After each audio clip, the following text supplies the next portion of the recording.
Hey everyone, welcome to today's video. So today's video is a continuation of the series of my Division 1 videos where I am discussing the Division 1, its merits, its strengths, and what I intend on doing with this series actually is just showcasing the really great aspects of the Division 1. And my intention after this is not only do people who are Division 2 players return to Division 1 and kind of pick it up for a little bit, but for those who have never played the Division 1 to actually go back and, maybe even purchase the game or, pick it up right now that it's very cheap and then play it, because the game currently is at a very good price point for the amount of content that is being delivered in that game and the quality of content that's even in the game currently. Because what you have is a treasure trove of about 3 years of trial and error, 3 years of community interaction, 3 years of community input that the developers actually took to heart. This was a time where the developers were working to keep community goodwill, because apparently in the background they were working on the Division 2 and they knew that they needed this community to sell the new game. But we'll talk about the merits of bringing out a whole new Division 2 game versus having expanded the first game in another video. But today, what we want to talk about is characters that were in Division 1. In fact, not just characters that were in Division 1, iconic characters in the Division 1. So before I even start out this editorial, let me ask you one question. Can you please list 6 characters that you know in the Division 2 by name and maybe last name? I'll wait.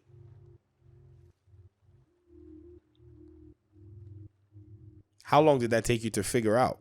But for those of you who are Division 1 players, if you say, hey, list 6 Division 1 characters that you know off the top of your head, you can at least list 5. It's not going to take you too long to come up with a list of people in that sense. You can say things like, and I'm not scripting this video, so I'm going to throw them out just from the top of my head. I'll start with Fei Lao. I'll give you Aaron Keener. I'll give you Benitez. I'll give you Jessica. I forgot her last name. I'll give you Charles Bliss. I'll give you LeRae Barrett. I guess I just gave you 6. I can't remember Jessica's last name. Kendall. That's the last name. So 6 characters right off the top of my head because they are iconic to us. And the way that they were written from the Division 1 were actually very symbolic. In fact, I can even tell you things about them that will make you even get that nostalgia and say, wow, that's actually pretty cool. Aaron Keener, his voice actor, was very sinister. Every time you heard Keener, whether he was angry, whether he was plotting something, whether he was trying to get after you, he just kept a sinister tone.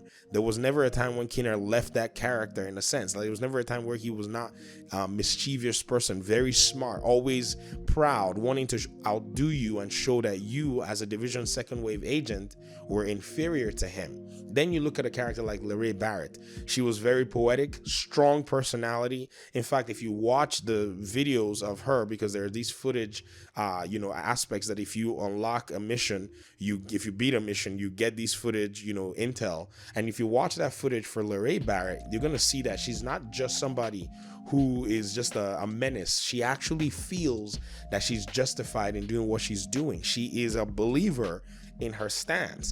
Some people want to stay the victim. They want to cry. I'll give you what you want. You want to be the victim? Well, I'll make you one. I'll make you one. Me? I'm going to take what's mine. They say this disease is a tragedy. They say it's the end of the world. Oh, yeah. This disease is our teacher. Oh, hell yes. Teaching the uniforms that they done. Teaching us to rise up. They taken from us long enough. Now we take from them. Their houses, their cars, their families, their lives. This is our town. And now is our time.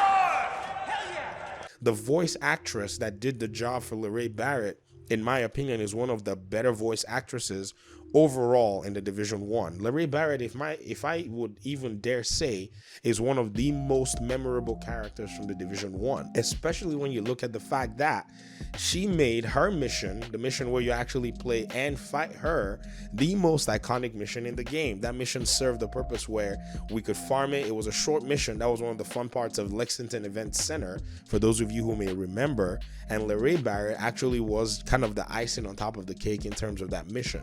She she was such a strong character that everybody just loved playing Lexington Event Center. And once you just, broke into the final part of the mission, people will be quoting Lorraine Barrett just, off the top of their heads.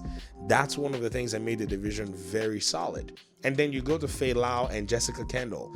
When you're playing one of these missions, the weird train station mission or something like that,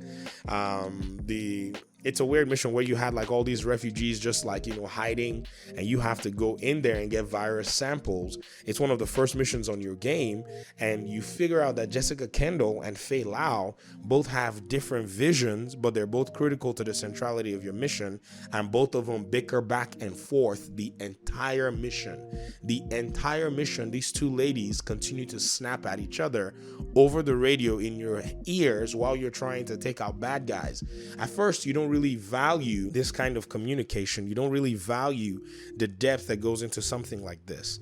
But then over time, as you start to, as you replay these missions, you start to kind of hear how funny these interactions are, the squabble, and you start to laugh, and they become cute, and they become part of your gameplay. They become part of your experience. I think these are some of the things that made the Division 1 very, very memorable. It's iconic characters. And then Charles Benitez, he was just a very outgoing New Yorker. He would say, the people of New York, thank you, agent. And he's just that New York guy that could probably say, hey, agent, let's go get a beer. He just felt like that kind of guy to you. You know what I mean? Like a father figure almost. He was in most of your missions. He talked about things. He gave you strategy. He gave you intel and all of that. And I think these things, as much as Ubisoft is not necessarily your greatest in terms of, how they do their story writing, they do good story writing, but it's not that like, they're, the best of the best. A lot of people criticize the Division 1 for saying it didn't have a story, but I think the little elements that it had was able to form some kind of assessment overall in that aspect. And those characters became kind of sort of part of you in your entirety of your mission. They talked about things to you. They dealt with, high value targets with you.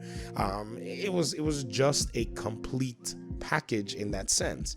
And I feel like, the way the Division 2 landed in the market, it's very difficult to connect to the characters. We in the Division 1, we look at these characters and we can, check out their biography, and we can say, oh, well, this is relatable. You can look at characters like Joe Farrell. I mean, that's just 7. I'm here naming characters like, there are guys that live in my and gals that live in my neighborhood when it comes to the Division 1. But in the Division 2, I can't necessarily remember many bosses other than just to go farm them for parts for, exotic weapons. I mean, there's nothing wrong in that premise. It's just that I wonder what the writing looked like from the Division 2. And don't get me wrong, I said this before, I'm not here to critique and beat on Division 2. I'm here to compare literally apples to apples, because the Division 1 was made by the same studio. Now, here is one thing that I think is the case, and a lot of people have hypothesized this, and we think it's most likely closer to the truth than, not. And that's the fact that the team that worked on the Division 2 is probably a little different from the team that worked on the Division 1. So they both had varying visions, and so what you see in the Division 2 and the Division 1 being different is something that was done by circumstance and design. And so this is where both games lie. So I feel like, right now the Division 2 can't necessarily take that back. You have to deal with crazy people in the Division 2, like your agent that follows you all over the place. I can't remember her name, the one that they think is psychotic. And then you have to deal with Wyvern. And those characters are just a little awkward, to be very honest. But nevertheless, I think, their attempt to do a story was probably trying to showcase a whole different set of characters and show maybe that DC people or people that are in DC are just very different, whereas the people that are in New York, those agents, those characters are New Yorkers, and so they have that New York feel to them. This is their home. They really wanted to keep that their home intact. Whereas in DC, you don't really have a lot of homegrown folk. All the people that are in your base of operations that, you know, help you with all kinds of other things in terms of your shooting range, in terms of your clan and all that stuff, they're not necessarily really tied into the story. And so hence they carry out a different function and are just kind of bland NPCs.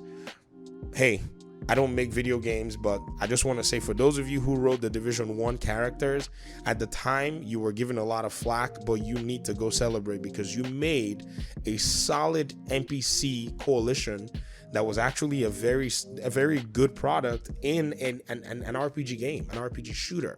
Whereas in many other RPG shooters, the way the Division 2 is structured is just exactly how they're structured. You just have vendors and you just have these characters that just give you missions and help you out with stuff. Whereas in the Division 1, sure, those characters did give you a lot of directive, but the way the writers of that game allowed for those characters to be interwoven into your entire playthrough was what made a more robust character selection and a more robust family in terms of all the characters and you as an agent all working together towards one goal.